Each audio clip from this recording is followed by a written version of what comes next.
Ave Maria, cheia de graça, o Senhor convosco. Bendita sois vós, essas mulheres. Bendito é o fruto do vosso ventre, Jesus.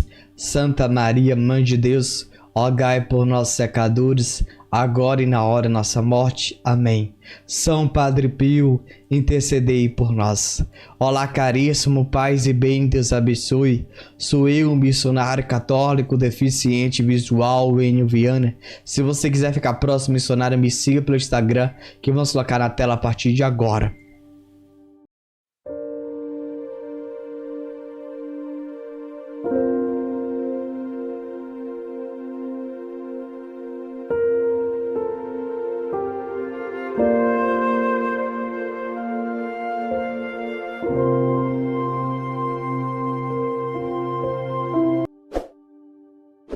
Aqueles que permanecer na igreja serão vitoriosos.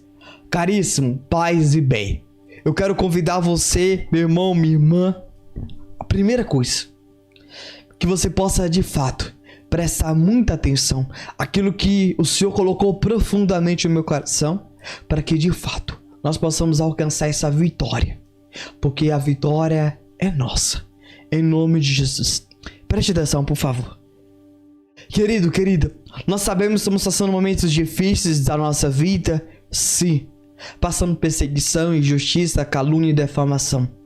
Só que essa palavra permanecer, ela pode ser abordada de diversas formas, e eu queria aqui trazer para vocês e poder explicar. Muitas das vezes a gente pensa que somente estar na igreja já é céu garantido, e aí que nós enganamos, porque a gente precisa ir à igreja, permanecer na igreja e também ser a igreja. Eis aí um grande diferencial. Meu irmão, minha irmã, se ir à igreja nos desse o céu, e se o céu fosse já garantido, todo mundo já iria. Por que todo mundo não já vai diretamente para o céu? Porque falta algo. Muitas das pessoas estão indo para a igreja simplesmente cumprindo o preconceito, e muitos só vai no domingo. E aí que tá o detalhe. Mas por que a pessoa só vai no domingo? Felizmente está dentro de casa, não tem nada para fazer, diz, não tem para onde eu vou lá para a igreja, vou lá ouvir, vou lá participar da Santa Missa. Então, porque ela não tem nada para ir, ela pega e vai para a Santa Missa. Mas tem aqueles que permanecem de pé, que é vigilante, orante, ele de fato tem um amor por Jesus, e ele não vai somente no domingo, e ele não somente quer permanecer, uma pessoa que vai na igreja frequentemente, que não falta, mas uma pessoa que ama, que não vai somente no domingo, mas busca aí também outros dias, ele se esforça para estar na Santa Igreja. Meu irmão, minha irmã, o que é vitória? Vitória é superar e vencer uma tribulação. Vitória é superar e vencer algo que para você estava sendo uma barreira, uma dificuldade. Pode ser uma vitória, alguém que concluiu uma faculdade, sim. Alguém que foi curado, sim. Alguém que teve êxito em alguma coisa no seu dia a dia, sim, também é a vitória. Mas eu quero dizer a vitória para os cristãos, para os católicos, para os batizados, para o crismado.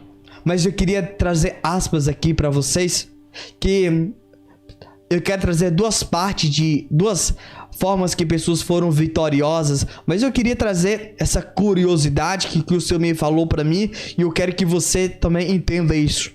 Presta atenção esse detalhe aqui. Juca Macabeus, ele estava na igreja. Presta atenção no que eu vou te dizer. Ele teve com Jesus 3 anos. E ele traiu Jesus. Presta atenção aqui, meu irmão, minha irmã. Entenda o detalhe de permanecer na igreja. Você pode ser mais um Judas. Só estar na igreja. Entende? E aí que está o maior detalhe. Nós precisamos ter esse maior cuidado para não ser mais um Judas dentro da igreja. Sabe por quê? Sabe por quê? Porque nós podemos trair o Senhor. Nós podemos trocar o Senhor por qualquer outra coisa. No dia da missa, eu posso escolher ir para um aniversário. Eu posso escolher visitar um amigo, um familiar. Eu posso preferir descansar, ir para a roça, ir para o passeio. Eu posso preferir ficar dentro de casa dormindo. Eu posso preferir ir para qualquer outro lugar, mas não ir para a igreja. Eu posso sair da Santa Igreja de Cristo e procurar outro lugar, procurar outro lugar para frequentar. Eu posso muito bem, presta atenção que eu estou te explicando, fundar outro lugar para me frequentar. Entende? Judas traiu Jesus. Ele perdeu as suas convicções. Um homem que ouviu as parábolas, os ensinamentos, a doutrina. Um homem que sentiu o cheiro de Jesus, que ouviu a voz de Jesus, que tinha intimidade com Jesus, sabia muita coisa da intimidade de Jesus, e foi uns que Jesus escolheu.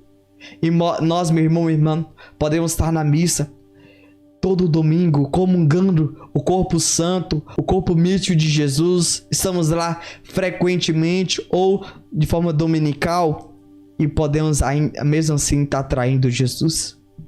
Eu quero te dizer uma coisa, meu irmão, minha irmã. Judas escolheu trair Jesus. Judas Iscariotas. Judas, o traidor. Vou repetir para que vocês entendam. Não é Judas Macabeus. É porque são nomes semelhantes. Judas, o traidor. Judas Iscariotas. E quando a gente vai olhar para a personagem de Judas, nós podemos correr esse grande risco. Estar na igreja por talvez 1 ano, 2, 3, como Judas, 10 anos.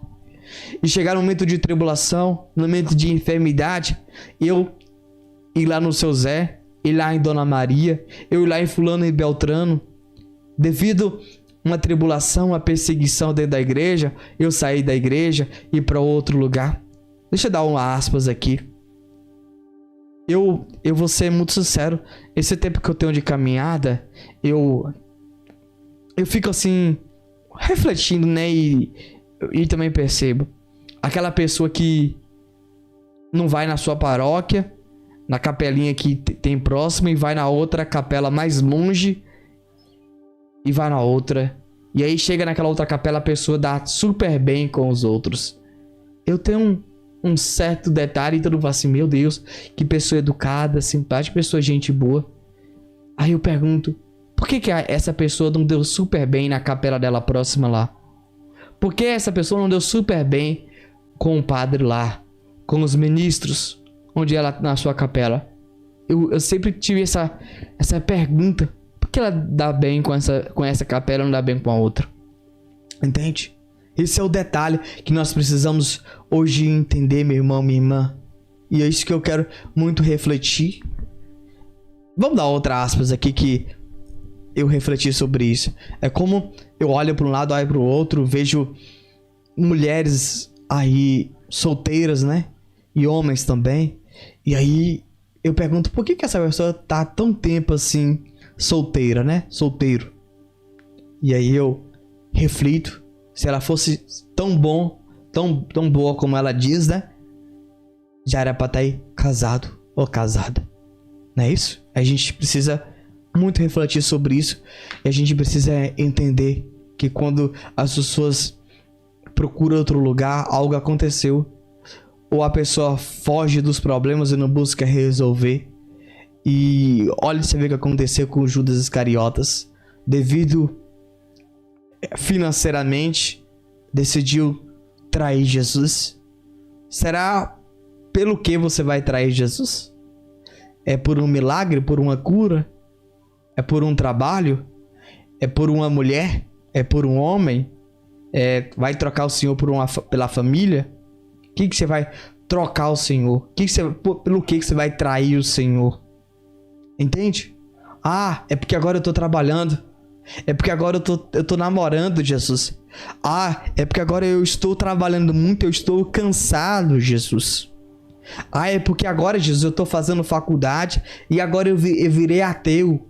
Eu virei à toa. Eu agora não acredito em igreja, não. Entende? Então, eu pergunto a você, você vai trair o Senhor pelo quê? O que vai te motivar essa traição? Eu quero que você reflita juntamente com o missionário sobre isso. E aí, Judas saiu para trair. E você vai sair da igreja a troco de quê? Para em busca de quê, meu irmão? Meu irmão, não precisa sair da Santa Igreja, não. A igreja já tem tudo. A igreja tem um sacramento, tem Jesus na Eucaristia, Tem um sacerdote para te dar absolvição. Tem o sacerdote para dar a unção dos enfermos, se você tiver enfermo para ser curado. A igreja já tem tudo. A igreja já nos dá o céu e o paraíso. Quando ela nos batiza, nós se tornamos corpo místico de Jesus. Por que você vai sair da Santa Igreja? Então permanece. Não seja mais um Judas. E Judas entregou onde Jesus estava. Eu quero convidar você, meu irmão, minha irmã, entender uma coisa. Judas estava na igreja por 3 anos. Mas chegou o momento que ele traiu a Jesus. Vamos dar outra aspas aqui, você me permite? Tem uma pessoa aqui que não foi na igreja, mas estava diante de Cristo. E no último momento da sua vida ele decidiu ser igreja. Eu estou falando agora do bom ladrão, que estava ao lado de Cristo. E ele falou: Senhor, lembre-se de mim quando eu estiver no paraíso. Eu quero convidar e quero que você reflita. Você tem trazido no seu coração hoje como seu último dia da vida, seu último dia de vida? Você tem dito para o Senhor: Senhor, que tu lembre-se de mim quando estiver no paraíso? Olha a prece que ele falou. Olha o que ele disse para Jesus. Ele poderia muito bem: Jesus, me tira daqui, eu estou sofrendo. Jesus, faz isso. Mas não, ele quis permanecer no sofrimento. Ele quis permanecer próximo de Jesus. Meus irmãos e minhas irmãs, será que você vai querer permanecer na Santa Igreja de Cristo, mesmo sofrendo, mesmo sendo caluniado, defamado, mesmo que as pessoas não conversam com vocês, as pessoas te rejeitam, apontam o dedo para você, te critica, não te dê oportunidade para servir, mesmo que o padre diz que você não é bem recebido, que as portas não estão abertas para você, você tem permanecido na Santa Igreja de Cristo? Eu quero que você reflita sobre isso. O bom ladrão, ele decidiu permanecer, ele escolheu a melhor parte, estar com o Senhor. Ele não pediu ao Senhor alívio do sofrimento. E muitos de nós, meu irmão, minha irmã, estamos preferindo o alívio do sofrimento do que o céu e o paraíso. Eu quero convidar você, meu irmão. Aquele homem pediu algo necessário para a vida de cada um de nós: a santificação, o céu e o paraíso. Será que nós estamos desejando isso para a nossa salvação, para a nossa santificação? Eu quero que você de fato possa refletir. E aquele homem fez uma prece. Aquele homem elevou uma palavra, uma oração ao Senhor. Aquele homem que não tinha intimidade, mas no último momento da sua vida, ele buscou ter intimidade com Jesus. Ele viu em Jesus a sua única saída. E você tem visto em quê? É no seu casamento? É no trabalho para trazer felicidade? É na sua faculdade que pode te trazer conforto dia de amanhã? É em que vai te dar conforto? É trabalhar muito e ter muito dinheiro e depois colocar no banco para ter o que comer daqui 10, 100 anos? Será que você não está sendo ambicioso, insensato? O que você está focando? O que você está querendo adquirir? É semente materiais, bem materiais? Cuidado, você está sendo materialista. Ou você simplesmente, meu irmão, minha irmã, está vivendo de prazer, de poder, só querer ter e ter. Nós precisamos hoje, meu irmão, aquele homem estava com Jesus com um propósito de céu. Será que o que você está indo para a igreja? O que está te levando para ir para a igreja? É para fama? É para que Deus te conforte? Que Deus te console? Que Deus te cure? Que Deus te liberte? Que Deus transforme a sua vida? Você está buscando o Senhor por quê? Qual é a finalidade? Qual é o pensamento? Eu quero que você possa refletir. Aquele homem queria o céu, ele desejaria o céu, mas ele não abriu a boca para murmurar da cruz, porque o que ele fez era justo pelo que ele estava passando. Você tem consciência devido ao seu pecado, às suas transgressões, às suas ofensas ao Pai? É justo o que você está passando? Ou você acha que você não é merecedor do sofrimento, da dor? desse tempo que você está se purificando, que você está purgando. Nós precisamos hoje refletir sobre isso. Nós precisamos hoje entender. Será que é Deus que quer que nós sofremos? Será que é Deus que está querendo colocar nós na cruz? Será que Deus é injusto? Será que Deus é maldoso? Será que Deus está agora colocando a sua mão pesada sobre nós? Será que Deus é vingativo? Será que Deus é malvado, como diz por aí fora? Será que Deus... O que Deus é para você? Eu quero que você reflita. Você que está na igreja por 10, 20, 30 anos e você continua na cruz, você continua enfermo, o seu casamento vai de mal a pior. Será que é Deus que tem feito isso? Ou é devido às suas más decisões, suas más escolhas? E devido você estar na igreja mesmo assim, é porque você ama ou porque você quer o céu? Porque você quer o paraíso? Você tem reclamado sobre tudo isso que você está passando? Sobre tudo isso que você está vivendo? Eu quero convidar você a refletir. Qual é a oração que você tem direcionado para Deus? Quais são as palavras que você tem falado com o Senhor Jesus Cristo? Eu quero convidar você a refletir sobre isso. Jesus falou comigo: hoje mesmo tu entrarás comigo lá no céu. Eu quero fazer uma pergunta para você. Você tem desejado o céu? Deixa eu contar uma aspas aqui. Teve uma pessoa bem assim, eu conversando com ela, e ela disse assim: Deus me livre de me engordar. E aí eu pergunto para ela: o que você tem comido? Aí à noite a pessoa janta e ainda come pão. E eu pergunto para você, meu irmão, minha irmã que me acompanha, essa pessoa que tá com a boca sem disciplina, você acha que essa pessoa vai engordar ou não? E ela tá dizendo: Deus me livre de engordar. Como é que Deus vai livrar ela de engordar, sendo que a boca dela não para de comer? Entende? A gente muitas das vezes pode dizer: Senhor, eu quero o céu, mas a nossa atitude é contrária ao que nós estamos falando.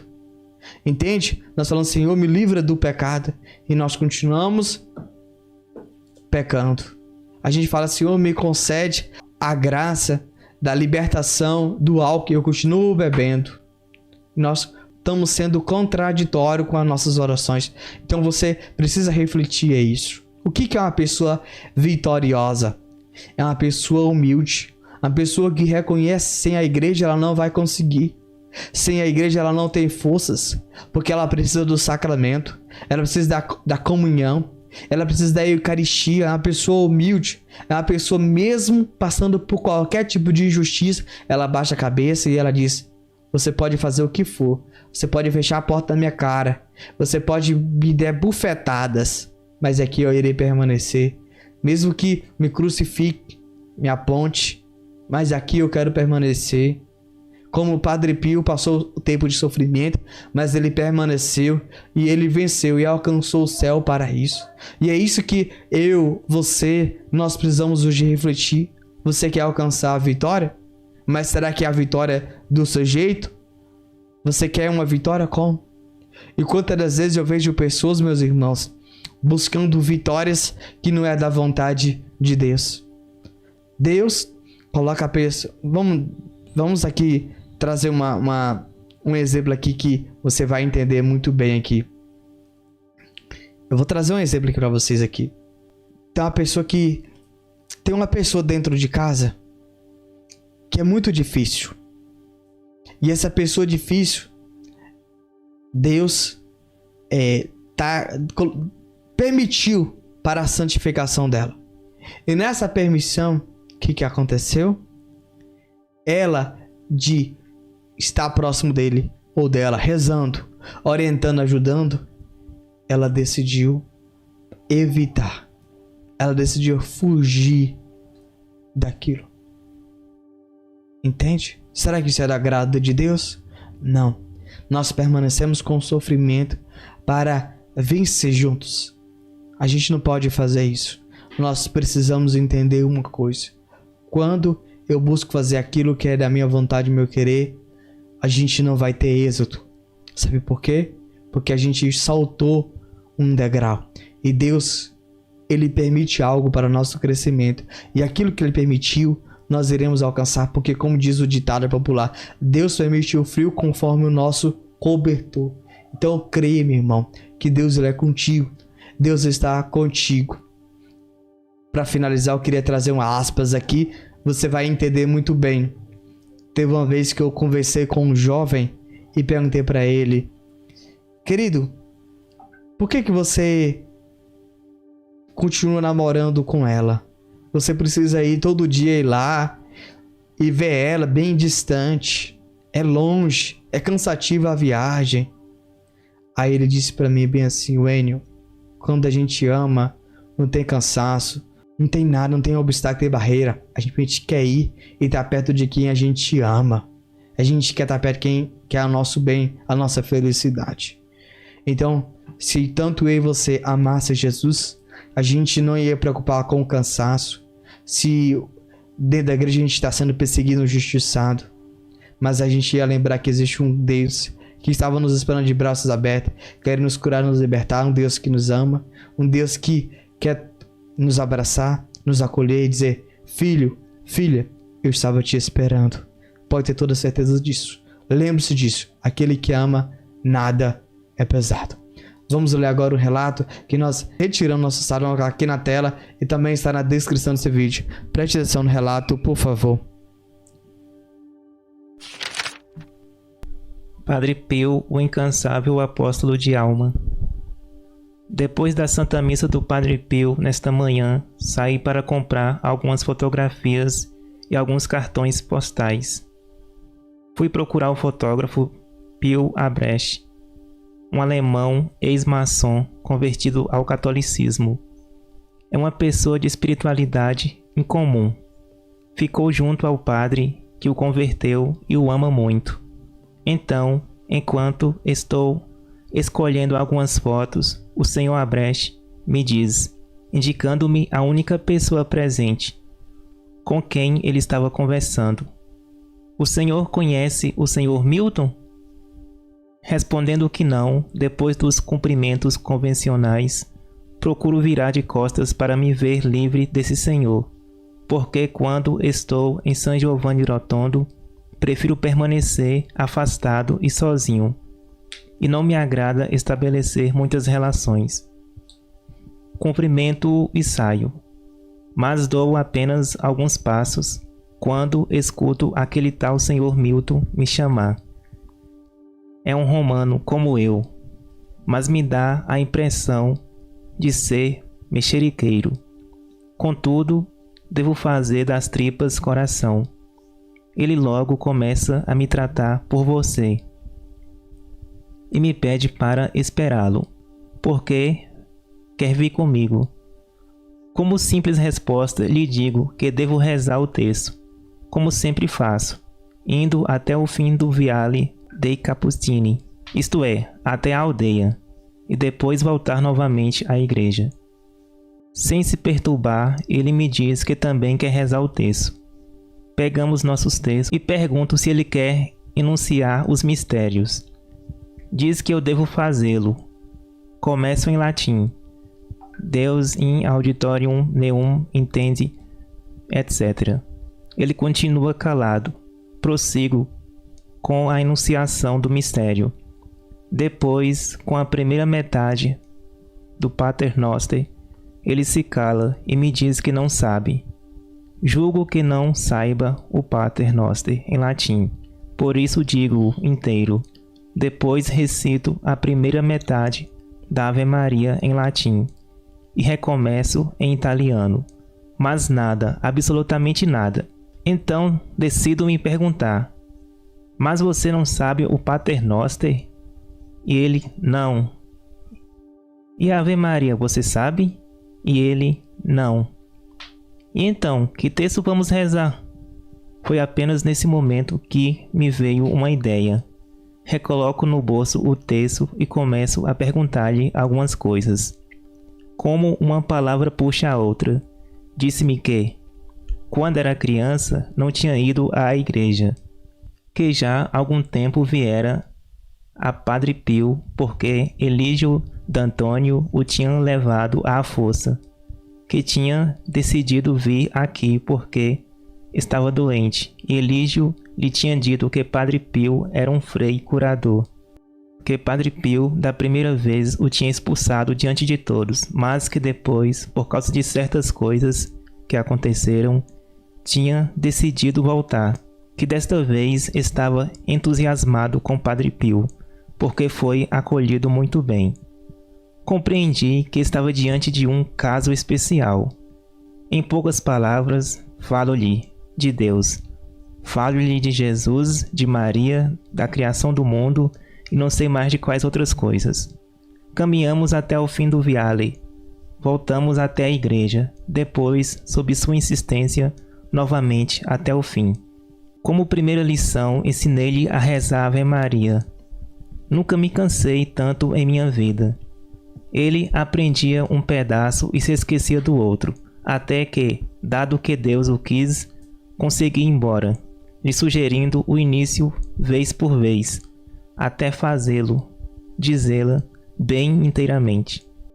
Quando me pediu que lhe ensinasse também o Pater Noster, aconselhei-o a estudá-lo no livrinho de orações. No final, ele me diz: escute aqui, se eu rezo a Nossa Senhora das Graças, parece-me que Nossa Senhora da Pompeia, que conheci numa recente viagem com Elígida Antônio. Quando lhe explico e o faço compreender que Nossa Senhora é só uma e que apenas os títulos mudam de um lugar para o outro, devido às devoções particulares, ele fica tão feliz e contente que pouco falta para que me abrace. Pelo aspecto, esse senhor Milton deve ter cerca de 50 anos. Em Roma, pergunto a Elígio a respeito de Milton e lhe conto como lhe ensinei a Ave Maria. Ele me diz que Milton mora em Roma, em Monte Sacro. Antes era um pouco o terror do velho pároco da paróquia dos Anjos da Guarda, em Monte Sacro, porque quando andava pelas ruas e via um sacerdote, se não dizia palavras mais ou menos ofensivas, dava um jeito para empurrá-lo enquanto caminhava. Milton é um homem de estatura alta e, embora esteja muito doente, ainda é muito forte fisicamente. Elígio, que se tinha convertido havia pouco tempo e tivera a alegria de conhecer Padre Pio, falou dele a Milton. Tomou como pretexto o fato de que os médicos tinham revelado a Milton a gravidade de seu mal para dizer-lhe que ele conhecia um frei curador e que muitas pessoas procuravam aquele frei para serem curadas. Depois de alguns momentos de atrito e de forte ressentimento de Milton, este decidiu ir a San Giovanni Rotondo com Elígio. Apenas se ajoelharam no confessionário dos homens, na sacristia, e Padre Pio o pôs para fora, de maneira bem mal educada, levantando a voz e dizendo-lhe: bela flor, e vem aqui da cidade das flores. Para quem não sabe, Monte Sacro, em Roma, é também chamado Città Giardino, devido a uma cooperativa de construção civil, assim denominada, que surgiu ali há muitos anos. Milton distanciou-se mal-humorado, chamando o Padre Pio em voz alta de desaforado. Na praça, em frente à igreja, recompõe-se do atordoamento. Está como que envenenado e irrita-se com o fato de que ele, habituado a revoltar-se diante da menor grosseria, tenha se deixado ofender sem reagir, e diz na frente do grupinho de amigos que tentam acalmá-lo: amanhã vocês vão ver o que eu sei fazer quando ele estiver no altar. Quem o conhece apavora-se. Milton não brinca, nunca brincou, ao afrontar quem o ofendesse. Mas sei que entre a agitação dos amigos, um deles, parece-me Elígio, faz-lhe notar: mas Milton, aquela frase que ele lhe disse e que você repetiu é profética. Ele lhe disse que bela flor, e vem aqui da cidade das flores. Você se chama Rosa, e vem de Città Giardino. Há um momento de reflexão, parece que Milton de repente volta a raciocinar. Primeiro tinha dito que eram palavras insensatas, agora pelo contrário, adquirem para ele um sentido todo novo. Uma palavra dita por alguém que o conhece bem. Durante o dia só se fala dele. Por fim, Elígio consegue convencê-lo a procurar o padre no dia seguinte para pedir alguns esclarecimentos. De fato, no dia seguinte ele retorna ao confessionário e é acolhido com doçura pelo padre, que o escuta, dirige-lhe algumas boas palavras e lhe diz para ir a Roma colocar as coisas no seu devido lugar e depois voltar a San Giovanni. Milton agora está transformado. É como se sempre tivesse ouvido falar de Deus. Retorna a Roma e logo põe as coisas em seu devido lugar. A mulher com a qual vive diz que lhe dará uma casa e resolverá sua situação.